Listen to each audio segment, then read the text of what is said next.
ఉన్నాయి కాబట్టి ఎస్ ఒక్కసారి రైతు భరోసాకు సంబంధించి మాట్లాడదాం. రైతు భరోసా సంక్రాంతి తర్వాత అసెంబ్లీ చర్చించి విధి విధానాలు ఖరారు. మారిచ్చులు చెప్పే అబద్ధాలని నమ్మొద్దు. గత ప్రభుత్వం ఎగ్గొట్టిన 2023 వానాకాలం రైతు బంధు సహాయాన్ని మేము చెల్లించాం. 7,625 కోట్లను తొలి విడతగా అందించాం. మేము వచ్చే నాటికి 7 లక్షల కోట్ల అప్పులు అయినా రుణమాఫీ పథకాన్ని అమలు చేశాం. 4 విడతల్లో 20,616.89 కోట్లు మాఫీ. బీఆర్ఎస్ చేసింది కేవలం 3,331 కోట్లే. సన్న ధాన్యానికి వచ్చే సీజన్లోనే బోనస్.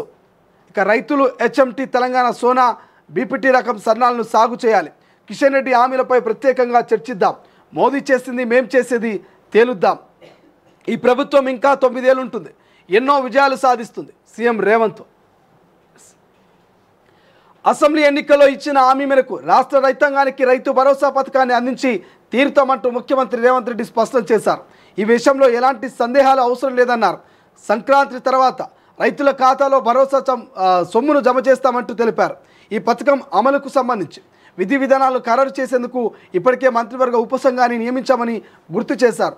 ఉపసంఘం చేసే సూచనలపై ఈ నెలలో డిస్కషన్ చేస్తారట వాళ్ళు. మరి ఏం డిస్కషన్ చేస్తారు, ఏం కథ అనేది చూద్దాం.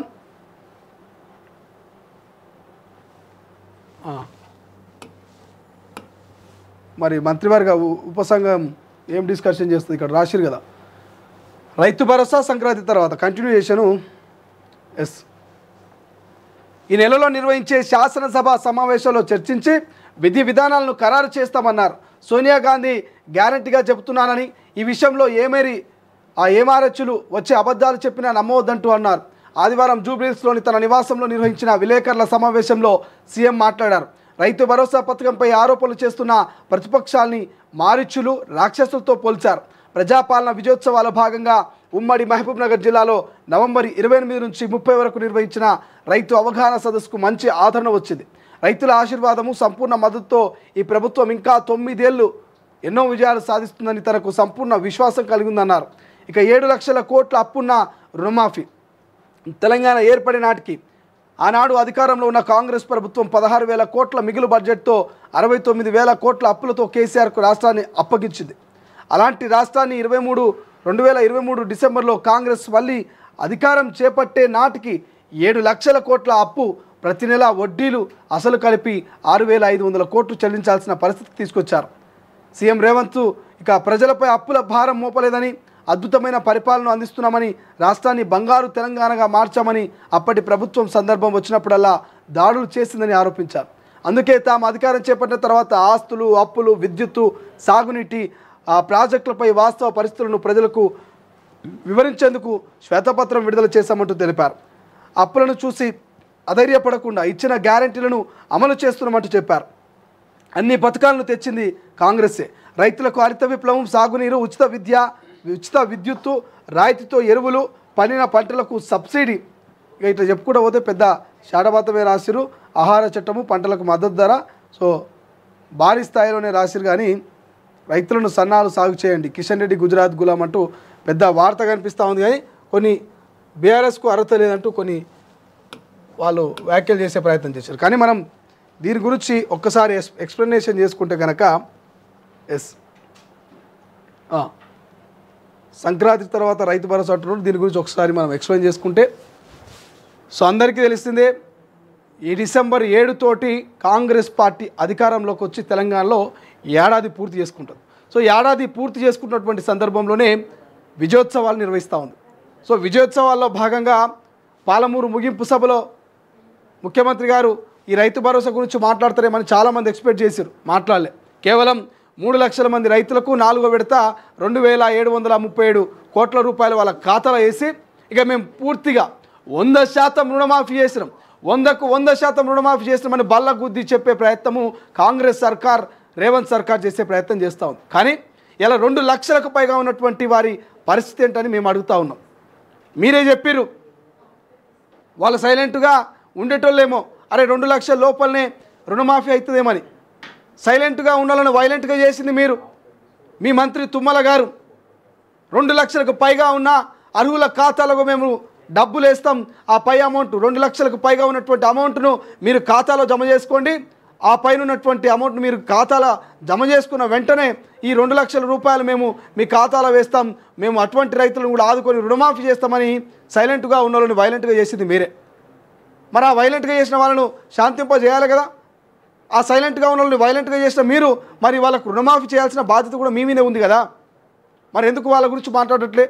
ముఖ్యమంత్రి గారు ఇలా 21,000 కోట్ల రూపాయల రుణమాఫీ చేసినాం. 20,000 21 అని చెప్తా ఉన్నాం కానీ 20,000 కోట్ల రూపాయల రుణమాఫీ చేసినాం. దాదాపు 23-25 లక్షల మంది రైతుల ఖాతాలో మేము జమ చేసినాం. ఇక అయిపోయింది 100% రుణమాఫీ అని చేతులెత్తేసి చేతులు దులుపుకునే ప్రయత్నం చేస్తూ ఉంది రేవంత్ సర్కార్. మరి ఆ మిగిలిన వాళ్ళ పరిస్థితి ఏంది? వాళ్ళకు రుణమాఫీ చేస్తారా చేయరా? చేస్తే ఎప్పుడు చేస్తారు? ఏమైనా సమయం చెప్పుర్రి. లేదు చేయమరా నాయన అంటే వాళ్ళకు ఇక ఓపెన్గా చెప్పుర్రి. 2 లక్షల పైన ఒక్కరికి కూడా ₹1 రుణమాఫీ కాదు. 2 లక్షల లోపల ఉన్న వాళ్ళకి 1,90,999 రూపాయలు ఉన్న వాళ్ళకి మాత్రమే, 1,90,999 రూపాయలు ఉన్న మా రైతులకు మాత్రమే మేము రుణమాఫీ చేసినాం. అయిపోయింది, కథ ఒడిసిపోయింది. పైన వాళ్ళకు మేము చెయ్యము అని ఒక క్లారిటీ ఇయ్యి.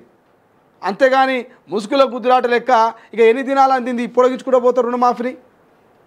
మీరు క్లారిటీ ఇయ్యరు, అటు ప్రతిపక్షాలు ప్రశ్నిస్తాయి, ఇటు జర్నలిస్టులు ప్రశ్నిస్తారు. ఇక రుణమాఫీ కానీ రైతులేమో అరిగోసపడతారు. ఇదంతా తిప్పలేందుకు? ఒక క్లారిటీ ఇయ్యి, రుణమాఫీ కథ ఒడిసిపోతుంది. ఇక రైతు భరోసా విషయానికి వస్తే గత ప్రభుత్వము 7 లక్షల కోట్ల రూపాయల అప్పు చేసిపోయింది. ఇక మేము ఆ అప్పుల కుప్పల నుంచి ఇప్పుడే తెలంగాణ బయటకు తీసుకొస్తున్నాం. ఇక మెల్లమెల్లగా రైతుల ఖాతాలో రైతు బంద్ వేసినాం. ఇక ఇప్పుడు మిత్తులు కట్టుకుపోతున్నాం 7,00,000 కోట్ల రూపాయలకు అని చెప్తా ఉన్నారు. రైతు భరోసా ఇస్తున్నది మీరు. ఎకరాకు 6 నెలల్లో అంటే ఏడాదికి 15,000, 6 నెలలకు 7,500. వాళ్ళు గతంలో ఎకరాకు ఏడాదికి 10,000 ఇస్తే మీరు ఎకరాకు ఏడాదికి 15,000 అని ఒక 5,000 పెంచారు. తెలంగాణ ప్రజలు ఎక్కడ కూడా కాంగ్రెస్ వాళ్ళను 5,000 పెంచి ఇవ్వమని అడగలే. పెంచింది మీరు, ఇస్తున్నది మీరు, గ్యారంటీ అన్నారు. మరి ఆ గ్యారంటీని నెరవేర్చుకునే బాధ్యత కూడా మీ మీద ఉంటుంది కదా.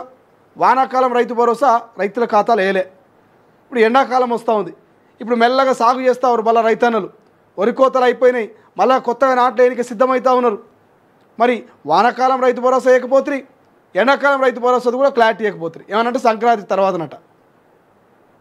క్యాబినెట్ సబ్ కమిటీ వేసిర్రు, సబ్ కమిటీ జిల్లాలు తిరిగింది, అన్ని రకాల అభిప్రాయ సేకరణలు తీసుకున్నది, సలహాలు సూచనలు తీసుకున్నది. మరి క్యాబినెట్ సబ్ కమిటీ మీకు నివేదిక ఇవ్వడానికి ఎందుకు టైం పడుతూ ఉంది? కొన్ని December 9 నుంచి అసెంబ్లీ స్టార్ట్ అవుతూ ఉంది కదా.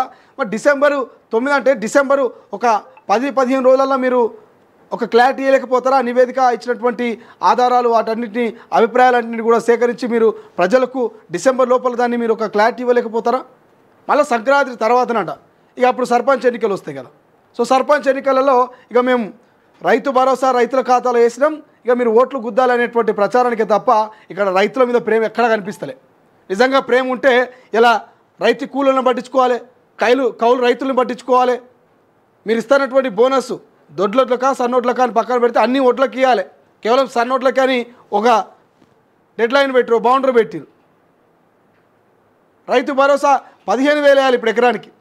ఎందుకంటే వానకాలం ఎండాకాలం 2 సీజన్లు కలిపి ఎకరాకు 15,000 వేయాలి. ఏడాది అవుతున్నది మీరు వచ్చి. సో ఇట్లా ఎగ్గొట్టే ప్రయత్నం చేస్తారు. ఇంకేమంటారు ముఖ్యమంత్రి గారు? వచ్చే ఇంకా 9 ఏళ్ళు మేమే అధికారంలో ఉంటామంటున్నారు. ఈ ఏడాదినే ఇంత వ్యతిరేకత తెచ్చుకుంటే 9 ఏళ్ళు ఏడుంటారు ఇట్లా?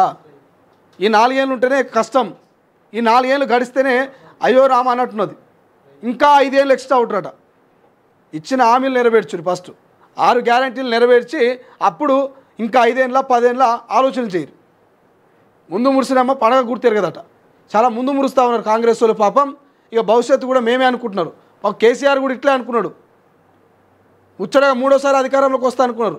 కానీ కేసీఆర్ను ఫామ్ హౌస్కు పరిమితం చేసారు తెలంగాణ ప్రజలు. ఎందుకంటే ఆయన కూడా మీ లెక్కనే అనేకమైనటువంటి హామీలు ఇచ్చాడు. ఇంటికి ఉద్యోగం అన్నాడు, నిరుద్యోగ వృత్తి అన్నాడు, డబుల్ బెడ్రూమ్లు అన్నాడు, 1,00,000 రుణమాఫీ అన్నాడు. ఇట్లా చెప్పుకుంటూ పోతే 1,00,000 హామీలు ఇచ్చాడు గతంలో కేసీఆర్. పరిస్థితి ఏముంది ఇప్పుడు?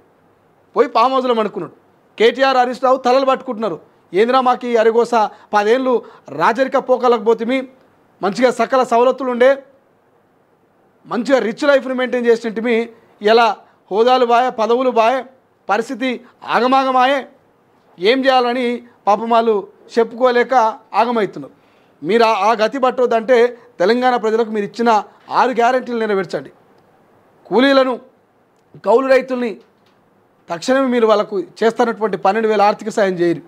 రైతు భరోసాని వాళ్ళ ఖాతాలో వేయరు. అంతే తప్ప ఏదో సమితి ప్రేమ చూపించి రైతులకు మేము చేసినట్టుగా ఎవరు చేస్తలేరు, ఇక మేము వచ్చినాక 7 లక్షల కోట్ల అప్పులు కడతా ఉన్నాం, రుణమాఫీ చేస్తూ ఉన్నాం, అది చేసినాం ఇది చేసినాం, సన్నాలు కొన్నాం, బోనస్లు ఇచ్చినాం, ఇవన్నీ కథలు ఎందుకు? ఊకదంపుడు ఉపన్యాసాలు. ఇక మళ్ళీ సంక్రాంతికి పొడిగిచ్చారు. మొన్నటిదాకా డిసెంబర్ అన్నారు, ఇప్పుడు సంక్రాంతికి పొడిగిచ్చినట్టు ఇక రైతు భరోసా. ఆ తర్వాత శివరాత్రి, ఆ తర్వాత ఉగాది, ఇంకేముంటుంది? సో మరి రైతు భరోసా విషయంలో క్లారిటీ ఇవ్వాలంటూ మేము ప్రభుత్వాన్ని అడుగుతూ ఉన్నాం. సో రైతన్నలు 1000 కళతో ఎదురు చూస్తూ ఉన్నారు మీరు ఇచ్చేటువంటి పెట్టుబడి సాయంతో ఇంత పంట వేసుకుందామని. సో మరి మీరు వాళ్ళకి ఎటువంటి భరోసా ఇస్తారో చూద్దాం. ఇంకో వార్త ఇక్కడ కనిపిస్తా